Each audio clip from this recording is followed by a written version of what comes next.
Sandbar. This is the hydroelectric, right? There are many stories in this lake. For example, the 90s was the most popular narco-traffic time in our country. It still is the narco-traffic time. The only thing that changes, they learn how to work. Yeah? Now they work everybody together, but they are exploring maybe more than before. Yeah? And in the 90s, this area wasn't so popular like right now. And a lot of narcos from the Medellin cartel used to have properties in this lake. I used to have big mansions in this lake. For example, that one, this building that you see in front of me, belongs to Los Ochoa. Los Ochoa is the last name of one of the most popular narco-traffic families from the Medellin cartel, or the most popular narco-traffic family, the most prosperous family. Yeah? They are from Envigado, close to Colorado, the south side of Medellin. They actually, I know them, they work together with Pablo Escobar. They even began before Pablo Escobar in the business. Next, Pablo Escobar becomes a partner of them, and like this they used to work together. Yeah? And this property belongs to them. This was a great mansion. Yeah? When Pablo Escobar was killed. It's hotel? Now it's a hotel. Yeah. It's hotel. It's now, but it used to be a mansion. Yeah. One of the big mansions of the Los Ochoa, the big farm, the big cartel farm. Yeah. When Pablo Escobar was killed by the government took a lot of their property, not only from Pablo Escobar, all many narcos in whole country. For example, that one was took by the government, and next the government resold it. Yeah, was bought by a North American guy. His name is Charlie, and he reported the mansion to a hotel. Now it's the most fancy and expensive hotel in the lake. Yeah, the name is Luxe Hotel, and many stories similar to this one happened in the area.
guess who was the owner?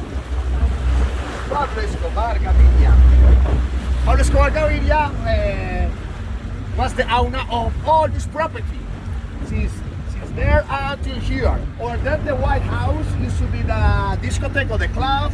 And that one in front of us was his main house. Yeah, here, his main house here, obviously, because he had many properties in the lake and in whole country. The name of this property is La Manuela. Maybe you can read it over there in the view. La Manuela. Yes? Manuela is the name of his daughter. He named it like this in honor to her. Yeah? And looks like this. If you check this property, it's like a ruins because was bombed by Los Pepes. Los Pepes was a cartel created by the government on the 90s. With many narcos from the Cali cartel, other narcos from the Medellin cartel, and many more narcos from the government cartel. The government created a big gang, and all of them were looking for Pablo for a long time. And they bombed a lot of his property. That one was one of them. But if you check, it's entire. Yeah, just destroy a little bit because all of them used to build their own houses, even their holiday houses, like a bunker, very strong with huge walls. The people say that they spent about 5,000 kilograms of cement build just that house. Yes, and when we're gonna turn around, you can check some part of the floors underground, even a watch tower over there, because they always were scared about their enemies, of course. Other particular thing about the property is the plants or the trees, because he loved it for exotic plants, exotic trees, and even exotic animals. Yes, like other many mansions that he used to have. Yeah. All this property in the top of the hill, you can see some kind of ruins as well. In the top was the stable, where he had many horses. But the horses is part of the narcos culture even right now.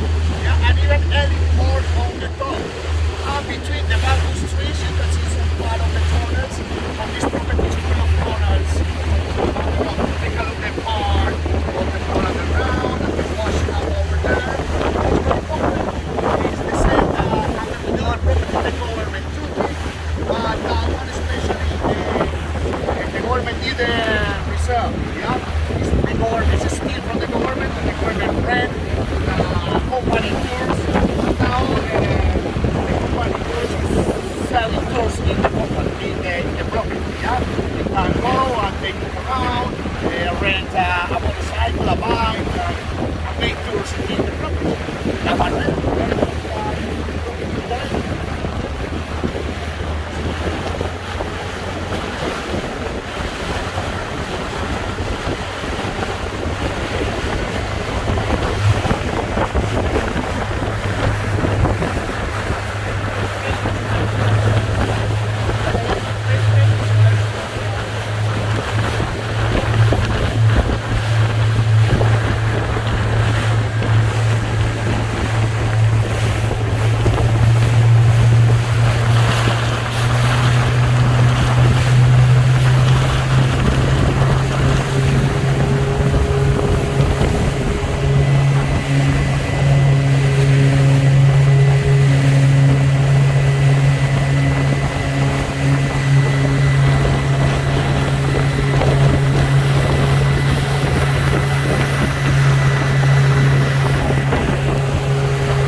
town was totally destroyed and flooded. Yeah.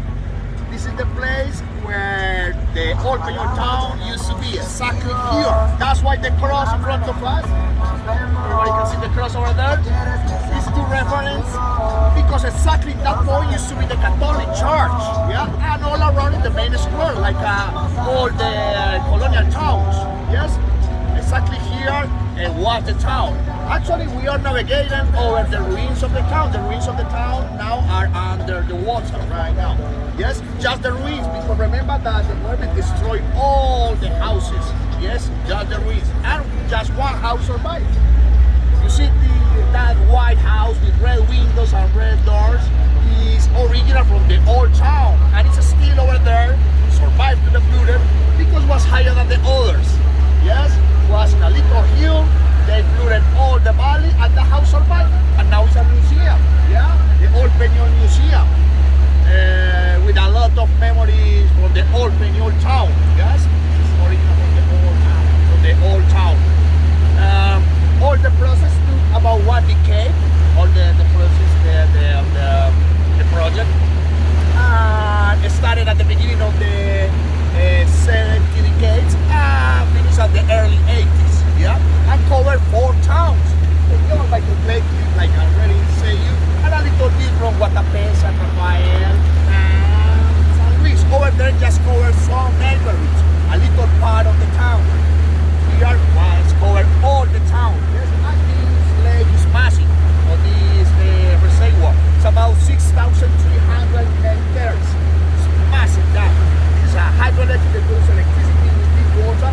When we say that, the people are looking for the wall, the big wall, but this reservoir of this dam hasn't this wall. Yeah, they contain the water with the mountains around, but actually it has like a machinery area where you can find big doors. They open the doors, the water goes down for several tunnels, and they produce electricity with 10 turbines.